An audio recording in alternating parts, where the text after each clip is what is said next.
What would you do if your own son tried to put you in a nursing home, quietly accept it or fight back? I never thought that at 71 I'd be standing at such a crossroads. His words still echoed in my ears, all that talk about it being for my own good and professional care.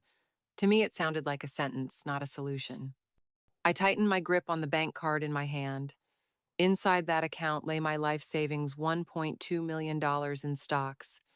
Maybe it was finally time to make a real choice for myself. I sat in the old wicker chair in the living room, watching my son Mike pace back and forth in front of me. Mom, I've already made the arrangements. There's a senior living facility in Ohio with great amenities, professional caregivers, recreational activities, everything you could need. There was a firm finality in his voice, the kind that left no room for negotiation. You're living alone in this big house. What if something happens? We're not around to help. I didn't answer right away. My gaze drifted past him, out the window to the small garden where Dan and I had spent the last 40 years of our life together. Since Dan passed 3 years ago, I'd cared for those flowers on my own, almost as if he were still here, watching over them with me. Mike, I feel fine. I don't think I need to go to a nursing home. My voice was calm, but it was clear Mike didn't agree. Mom, you're 71. Your memory is not what it used to be. You almost forgot to turn off the gas last week. That was just a slip, I said, trying to defend myself, though I knew he wasn't entirely wrong. Lately, I had been forgetting small things like appointments or my medication. But that didn't mean I was ready to be packed away and handed over to strangers. Mom, stop being so stubborn. Annie and I talked this through. It's the best decision. He brought up his wife, and my heart sank. I knew Annie had never been comfortable with me living under the same roof. She was polite, sure, but always kept a certain distance, a kind of forced civility I couldn't ignore. I'll take you there tomorrow morning to check out the place. If it looks good, you can move in next week. His words made my head spin. Next week? I wasn't ready. Mike, can we just think this through a bit more? There's nothing to think about. It's already decided. He turned toward the kitchen. I'll make you dinner. Try to get some rest. We'll head out first thing in the morning. I sat alone in the living room, unable to describe the heaviness in my chest. Dan used to say, when we get old, we lose control over our own lives. I'd always argue back. We have savings. We won't be a burden. But now, I realized having money and having dignity were two very different things. That night, I tossed and turned in bed, sleep nowhere in sight. I kept thinking about our investment accounts, the stock portfolio Dan and I built over a lifetime. I hadn't touched it since he passed. To me, that money was sacred, an echo of our shared years. But maybe now it was time for that money to finally serve a purpose. At 3 a.m., I quietly got out of bed and made my way to the study. The harsh blue glow of the computer screen cut through the darkness like a blade. I logged into my brokerage account. There was that staggering number, $1.2 million. Most of that money came from decades of frugal living with Dan. We had invested in the stock market early, and over the years it had grown into a sizable nest egg. Mike knew I had some money set aside. He'd hinted at it more than once, trying to pry for details, but I'd always played it down, casually giving him a vague figure and deliberately shaving off 2 zeros. He never looked too interested after that. To me, that money had always been our safety net, my shield for the years ahead, but now I was beginning to question what it really meant. If I was going to be treated like a burden, if I was going to be shipped off like an obligation, then why shouldn't I use that money to finally live for myself? I pulled up a travel website and began searching for tours. I'd never traveled far. The world beyond my backyard always felt like a mystery. Dan used to say he wanted to see more, to experience something pure, like Iceland. We always said we'd go after retirement. After we had time, after we were feeling better, we kept waiting. And then time ran out. Dan left this world with that dream still sealed in his chest. Now it was my turn. Was I going to keep waiting too? My fingers hovered over the keyboard for a long while before I finally closed the browser. I needed a better plan. The next morning, Mike showed up to take me on a tour of the senior facility. It was on the outskirts of town.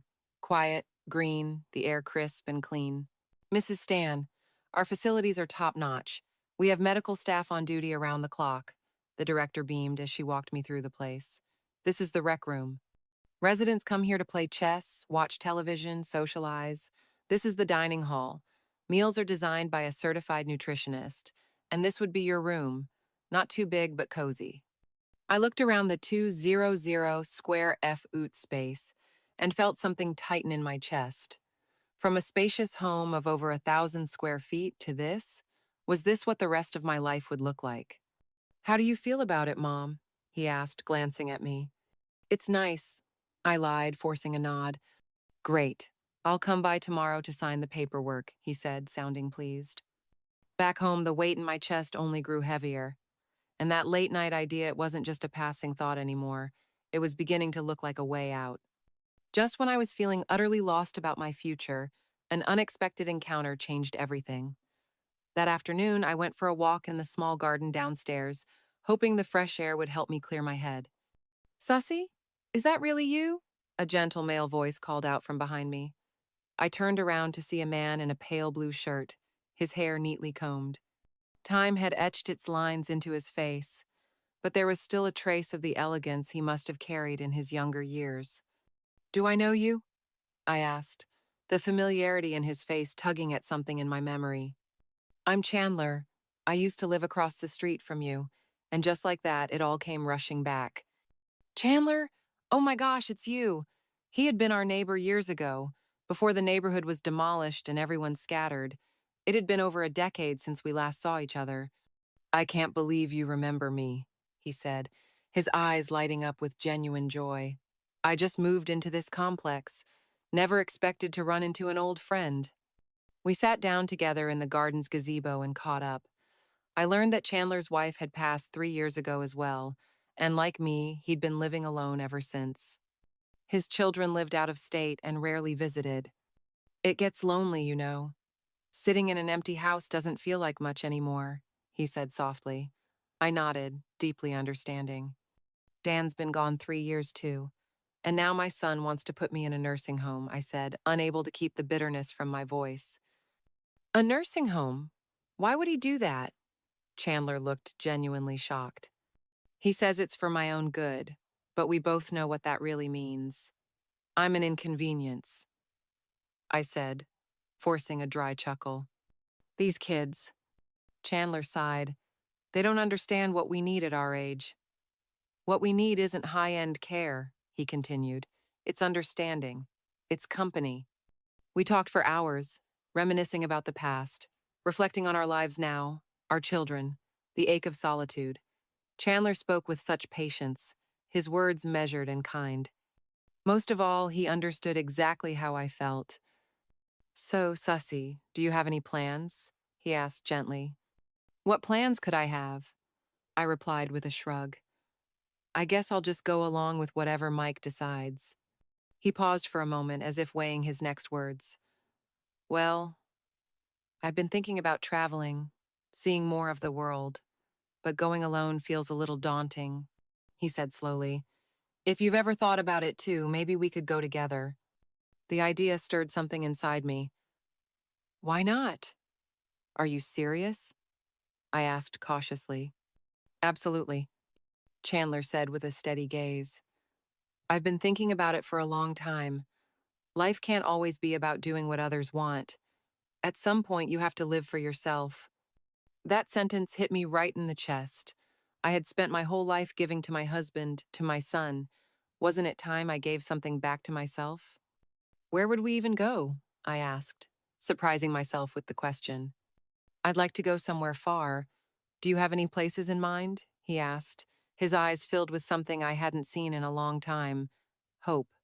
Dan and I always talked about going to Iceland, I said, my voice catching. But we kept putting it off, waiting for the right time, the right health, the right everything. Then let's stop waiting, Chandler said, taking my hand. Life's short, and we've waited long enough. That night, I returned home with a rush of energy I hadn't felt in years. I opened my laptop again, But this time, I wasn't daydreaming. I was making plans. Over the next few days, I played along with Mike's plans on the surface.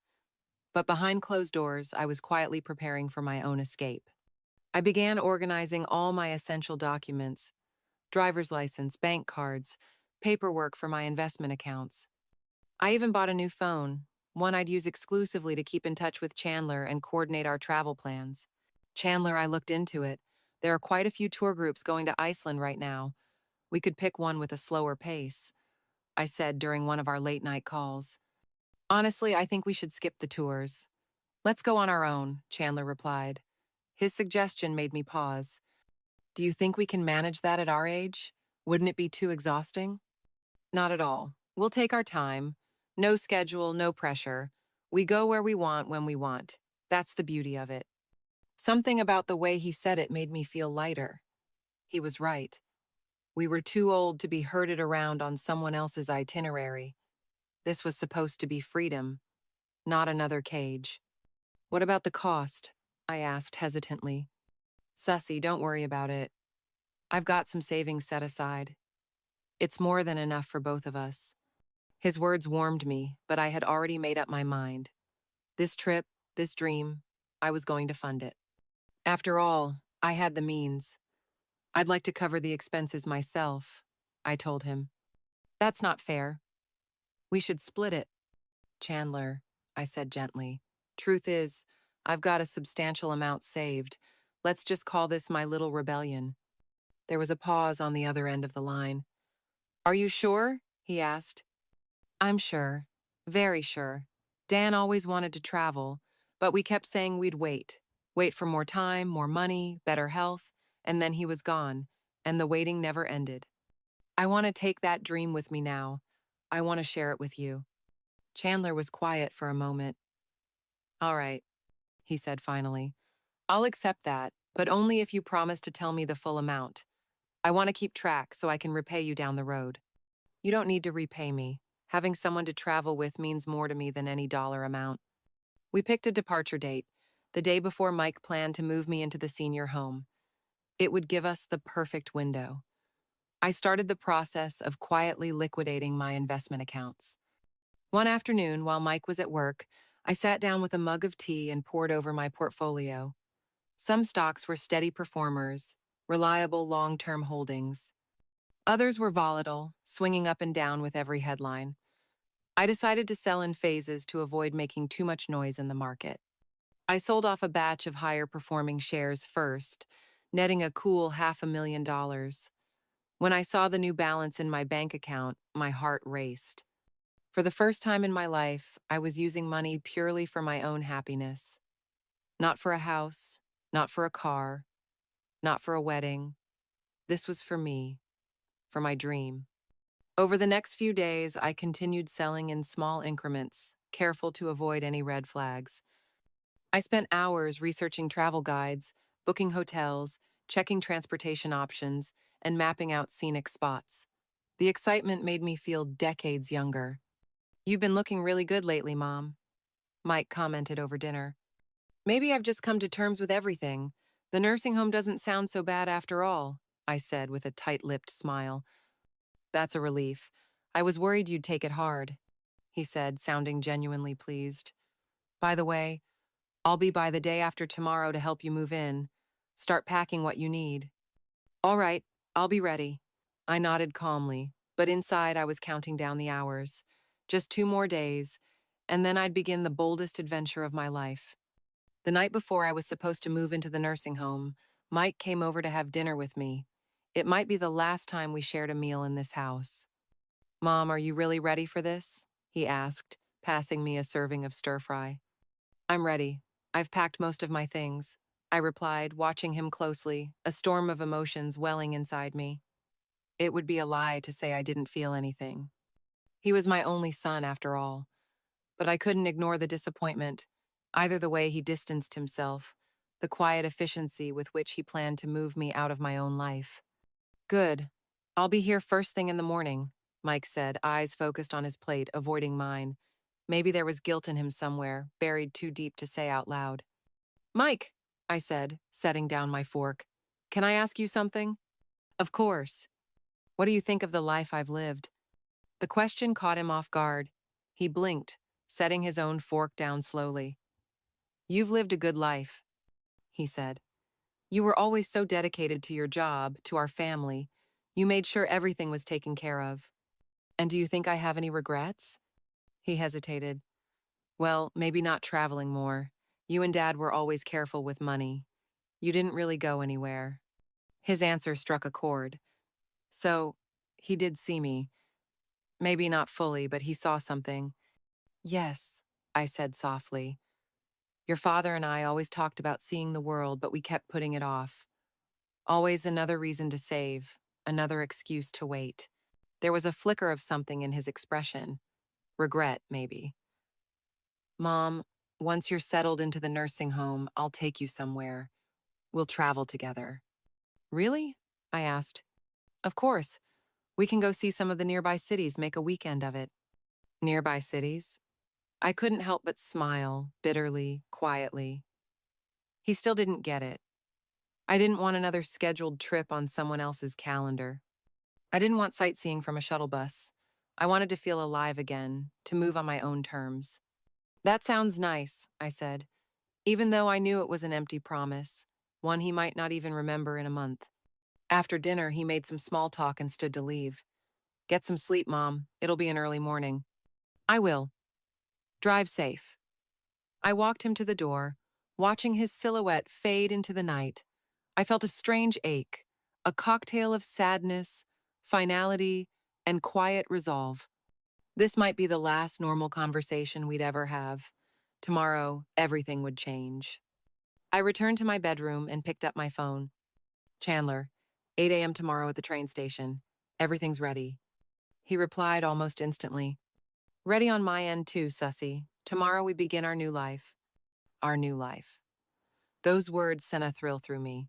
71 and still a chance at something new. I went into the study and logged into my brokerage account one last time. After days of careful planning and slow selling, the stocks were mostly gone. I now had over $1 million in cash sitting in that account. It was a fortune and more than enough to fund our journey. I double-checked everything I needed for the morning: driver's license, bank cards, a few changes of clothes, and a photo of Dan. He was coming with me to see the world he never got to. That night, I slept more soundly than I had in years. Maybe it was the weight of decision lifted off my shoulders. Maybe it was the excitement of finally doing something just for me. Whatever it was, it felt like peace, and I knew deep down it was the beginning of something I had waited my whole life to feel. The sky was just beginning to lighten when I slipped out of bed. I didn't turn on any lights, just moved quietly through the dark, packing the last of my things from memory. Every object in the room held a memory of Dan and the life we built together, but this morning I was choosing something else, my own future. I padded over to the computer, sat down, and tapped the keyboard. As the screen lit up, the numbers in my investment account stared back at me, making my heart pound. By 6 a.m., I had sold the last of my stocks. The number on the screen shimmered like a secret: $1.2 million. My hands trembled slightly.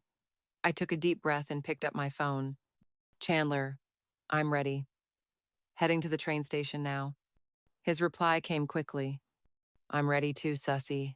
Are we really doing this? I could tell he was nervous. And who could blame him? This was no small thing for either of us. Chandler, if we don't do it now, we may never get another chance. Then let's be brave. My heart warmed. What a rare gift to have someone who understood and supported me without question. I left the house quietly, not even closing the door too firmly. I didn't want to wake the neighbors or leave a trace of where I was going. As I walked toward the train station, the first light of dawn washed over my face. At 71 years old, this was the boldest escape of my life. No one knew where I was headed. No one knew what I was about to do. The fear was real, but so was the thrill. At the airport, people swirled around us. Travelers of all kinds, each heading somewhere new, chasing a different version of freedom. I stood near the entrance, scanning the crowd. Sussy, a familiar voice called out behind me. I turned and saw Chandler dressed in simple travel clothes, his face lit with a nervous kind of joy. You came, I said. We stood there, smiling at each other, lost in a brief moment of youthful energy that neither of us had felt in years. "Let's get our tickets," I said, slipping my hand into his. We walked toward the counter together. "2 tickets to Iceland, please," I said to the attendant. "May I see your passports?" We handed them over. As my name was entered into the system, something stirred in my chest. From this moment forward, our movements would leave a trail. Maybe in a few hours, Mike would notice I was gone. Maybe he'd call the police. Maybe he'd search everywhere. But so what? I was a legal adult capable of making my own decisions. I had every right to choose how I lived. "Your flight departs at 10:30. It's currently 8:20. You may wait in the lounge," the attendant said, handing over our tickets. Holding that thin slip of paper, I felt a surge of excitement unlike anything I'd known in years. This little ticket held all my longing for freedom, for life, for something more.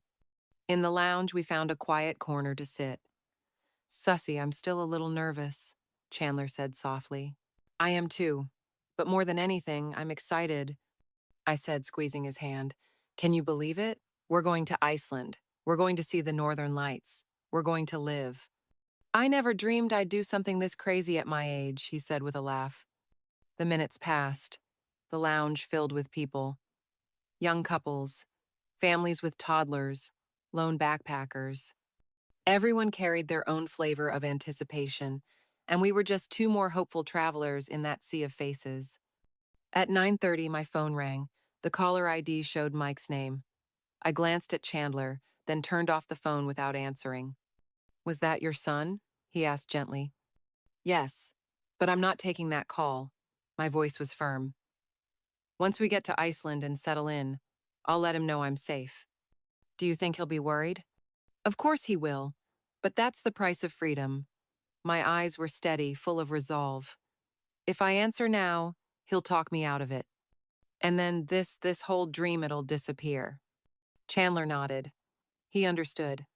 Sometimes you have to lose something to gain yourself. At 10 a.m., boarding began. "Now boarding passengers for Reykjavik." We looked at each other. It was time. We joined the growing line at the gate. When the scanner beeped, it was like a seal breaking. A new chapter beginning. As we walked down the jet bridge and saw the plane ahead, my chest swelled with emotion. "Sussy," Chandler said, his voice trembling, "we actually did it." "Yes," I whispered, holding his hand tightly. "We did." The plane took off, the city below shrinking into the clouds, and ahead, an unknown world calling our names. In that moment, we weren't just aging parents or retired nobodies. We were explorers. We were free. The plane was quiet. Chandler and I were seated near the back where the hum of the engines muffled the rest of the cabin. We both gazed out the window, watching the thick layers of clouds drift past in slow, endless waves. For a long time, neither of us said a word. Then Chandler broke the silence.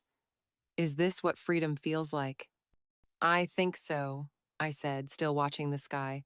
"I don't remember the sky ever looking this blue." There was a long pause before Chandler turned slightly and asked, "Do you regret it, Sussy?" I thought about it. To say I have no regrets would be a lie. I know this will worry our families. It's not a small thing, but if I had to choose again, I'd still do it. "Why?" he asked gently. "Because this is the first time I've ever done something just for me." Chandler went quiet, absorbing my words. It was true. Our generation was raised to serve, to take care of others, to put family first, to be useful, dependable, unselfish.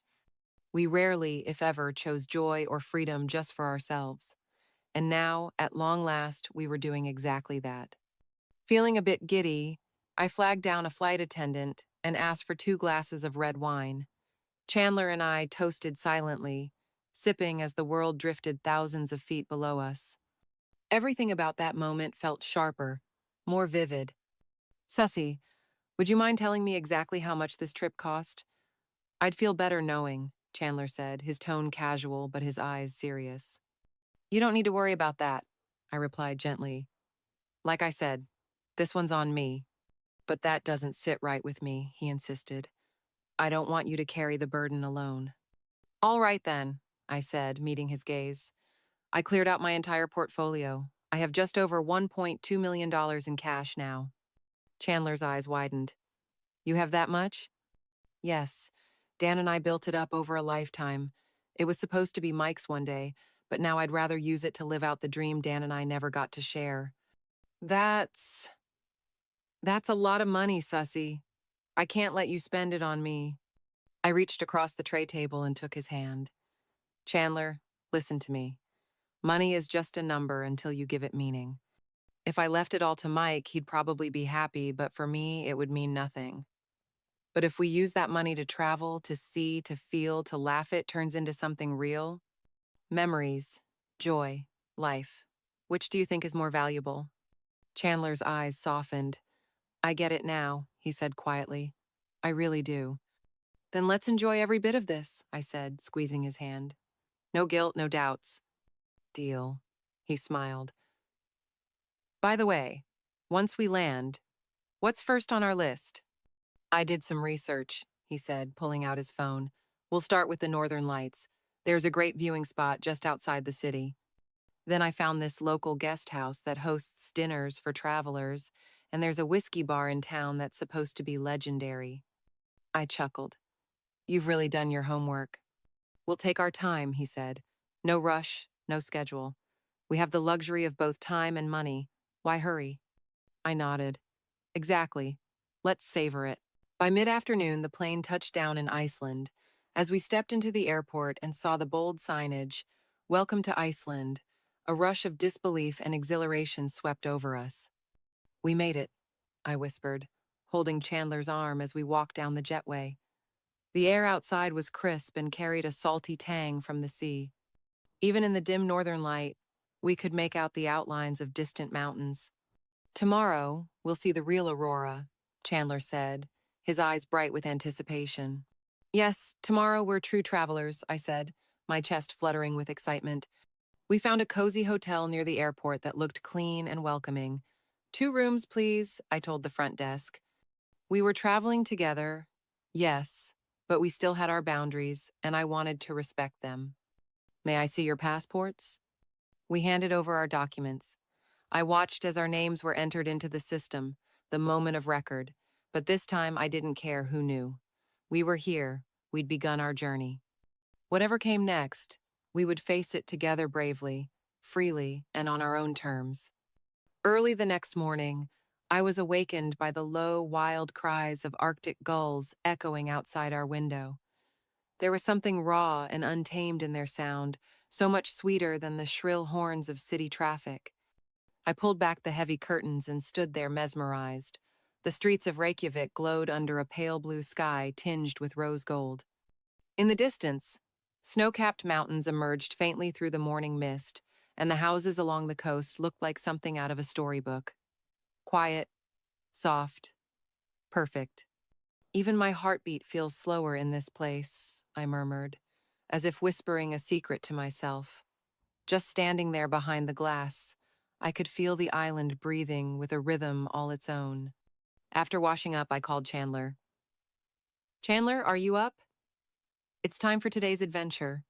Already dressed in my parka, he answered cheerfully, sounding like a kid ready for a field trip. We met in the hotel's breakfast room. The spread was pure Icelandic charm, skyr, dense rye bread, cured salmon, and my personal highlight, steaming bowls of hot lamb soup. Pace yourself, I laughed. We've got a lot of ground to cover. So, what's the plan? Chandler asked between spoonfuls of yogurt. I thought we'd start with a rafting trip on the Witta River. The weather's perfect, and I read the canyon there looks like something out of a Viking legend. That sounds amazing. I love being out on the water. He wiped his mouth and looked genuinely thrilled. After breakfast, we called a cab to the launch site. On the way, we passed clusters of young backpackers huddled around a gas station, tightening gear straps and fiddling with tents. They've got energy, I said, watching them with a mix of awe and amusement. They do, but honestly, I think we've got just as much spirit now as they do. Chandler gave my shoulder a light pat. Travel really does have a way of peeling off the years. When we arrived, we checked in and got our gear. A cheerful female guide greeted us with a bright smile. You two are our early birds, ready to feel the canyon's magic? Absolutely. Which boat's ours? I asked. This one here, the comfy edition with heated seats for our golden guests, she said with a wink. It was reasonably priced and surprisingly thoughtful. We boarded happily, settling into seats right near the front. With a low growl, the motor kicked in, and the raft began to glide deeper into the canyon. Iceland's summer sunlight was soft and clean, bathing the world in a clarity that felt almost otherworldly. The volcanic cliffs rose like ancient sculptures on either side of us, carpeted with moss and dotted with wildflowers that had forced their way through cracks in the rock. This doesn't feel real, Chandler whispered, his eyes wide. I could only nod. The cliffs shaped by time and wind and fire were more powerful than any photo could capture. I reached for my phone to take a picture, then paused. You can't capture it, can you? Chandler said, watching me. No, I said quietly. You have to be here to feel the land breathing. We smiled at each other, tucked our phones away, and let the moment stretch. Midway through the trip, we stopped at a hidden waterfall. The guide led us ashore for lunch beside a tiny cabin tucked against the cliff. There were only a few tables, just enough for our small group. We ordered lamb stew, pan-seared trout, and traditional flatcaka bread. God, this trout is better than anything I ever had in Seattle, Chandler said. And this soup could cure anxiety, I replied with a grin. After lunch, we continued the journey. As we floated into the narrowest part of the canyon, the cliffs seemed to lean in toward each other, squeezing out a sliver of sky. Sunlight broke through the clouds like a shower of silver dust.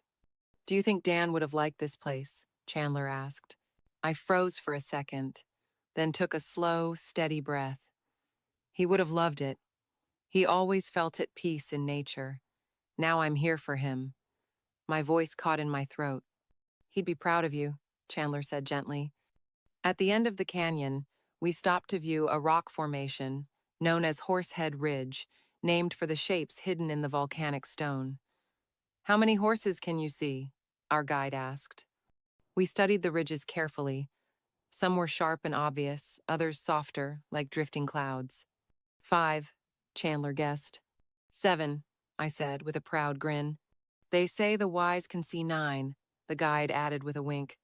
Then I was close. Chandler laughed, giving me a playful nudge. You win. I laughed, too deeply, freely. It had been so long since I'd laughed like that. The 4-hour ride seemed to fly by. When we stepped back onto solid ground, neither of us was ready for it to end. That was incredible, Chandler said, still catching his breath. One of the best days of my life, I said softly.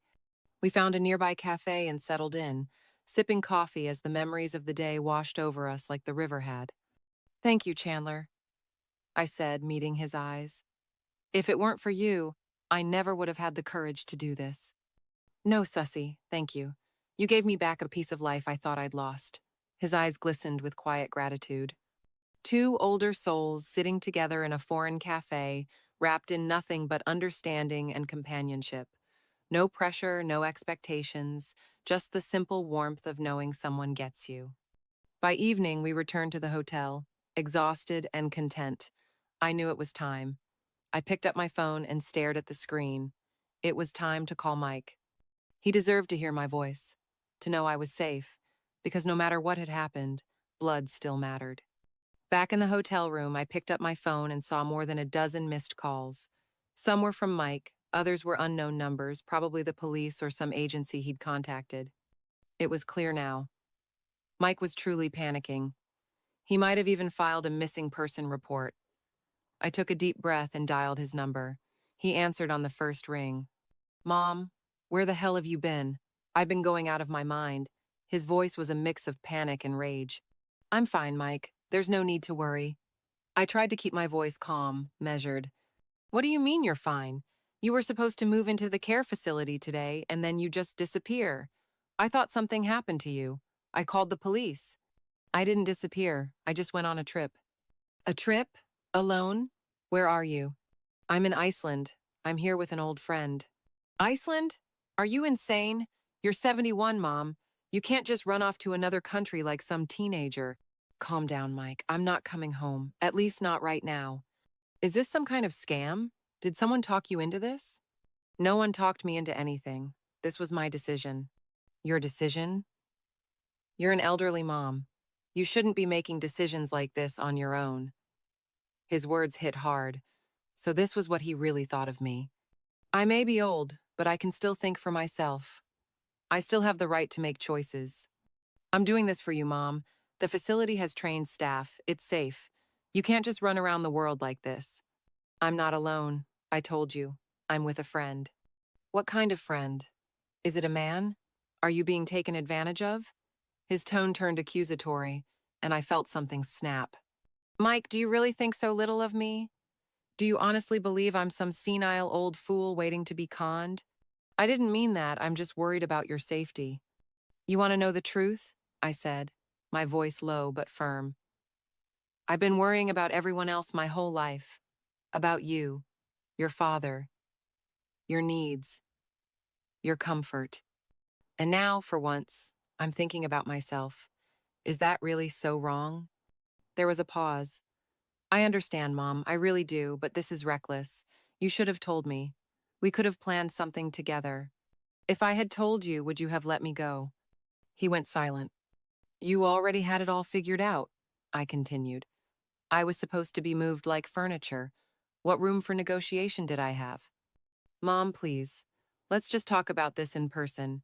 Tell me where you are. I'll come to you. No, I said gently. Not now. I need this time. I'll check in with you regularly, but don't come after me. Don't try to stop me. But, no buts, Mike. This is my choice. I took a breath, then added, I'm 71. I don't know how many good years I have left. I'm not going to spend them living by someone else's plan.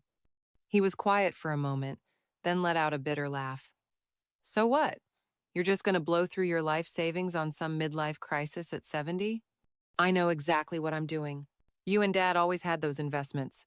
If you were thinking clearly, you'd wire that money to me. Annie and I could make sure it's safe. Make sure you're safe. My heart sank. Is this really about me, Mike? Or is it about the money? It's not about money. It's about security. It's about control. He didn't respond. I've already made arrangements, I said. What kind of arrangements? His voice tightened. Where's the money, Mom? Who did you give it to? I didn't give it to anyone. I set up a trust. And you're not the beneficiary anymore. Silence. Then he exploded. Are you out of your mind? That money is mine. You can't just change that. You're wrong, I said evenly. That money came from decades of hard work. Your father and I built that together. It was meant for you when I believed you would honor it, when I thought you respected me. This is insane. You'll regret this. Maybe, I said, my voice calm. But I'd rather regret living than regret never trying. Then don't expect to come back. Don't expect there to be a place for you here anymore. I smiled bitterly. Mike, you shut that door long before I ever left. Goodbye, Mom. Goodbye, Mike. I hope you find your own way now without my map and without my wallet. I ended the call, set my phone to airplane mode, and sank slowly into the chair by the window. Tears rolled silently down my cheeks, but my hands did not shake. When Chandler gently knocked on my door, I had already washed my face and slipped into the navy blue coat I'd packed for the trip. My hair was still damp. The woman staring back at me from the mirror looked leaner than she had a few years ago, but her eyes were clear and her jaw set with resolve. I opened the door. Chandler stopped in his tracks the moment he saw me. You okay? He asked softly. I nodded, then shook my head. Just had a fight with my son. He didn't press. Instead, he handed me a warm cup of coffee. Do you want to talk about it? I looked at the mug in my hand, the rising steam curling toward my face. In that moment, it said more than any comforting words ever could. He told me I should transfer all my money to him, I said quietly. Said he'd keep it safe. Said he was worried I'd get scammed. What did you do? Chandler asked. I set up a trust 3 weeks ago, I replied, sitting down on the edge of the bed. I told him everything, how I'd hired a local attorney and coordinated remotely with a financial advisor. Every cent had been placed into a restricted use trust. The money could only be used for my living expenses, travel, and health care during my lifetime, and later to fund a foundation I designed to support older women like me women, who'd been smothered by family expectations and were trying to rebuild their lives. The terms are crystal clear, I said. My immediate family is explicitly excluded from being beneficiaries. Legally, the money is no longer part of any estate to be inherited. Chandler stared at me, eyes wide with quiet admiration. Did you ever think Mike might sue you? Claim diminished capacity and try to have the trust overturned? I had. I already got a full cognitive assessment from my doctor, filed and notarized as part of the trust documents. If he tries anything, I'll hand him a civil case study about sons who failed to disprove mental competency in court. Chandler let out a low whistle. You really thought of everything. The next morning, the sun spilled softly into the hotel courtyard. The ocean breeze was mild and fragrant with salt. I sat at the small wooden desk in my room, opened my notebook, and wrote Mike a letter. Mike, I know you're still angry. You probably feel betrayed. You think I've abandoned the family.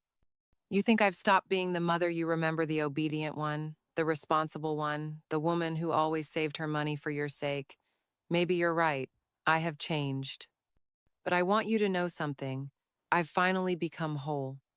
I'm not just your mom, not just the woman waiting in the kitchen or quietly moving through the background of your life. I'm Sussy. When I was younger, I dreamed of opening a bakery. I wanted to wake every morning to the smell of fresh bread and warm butter.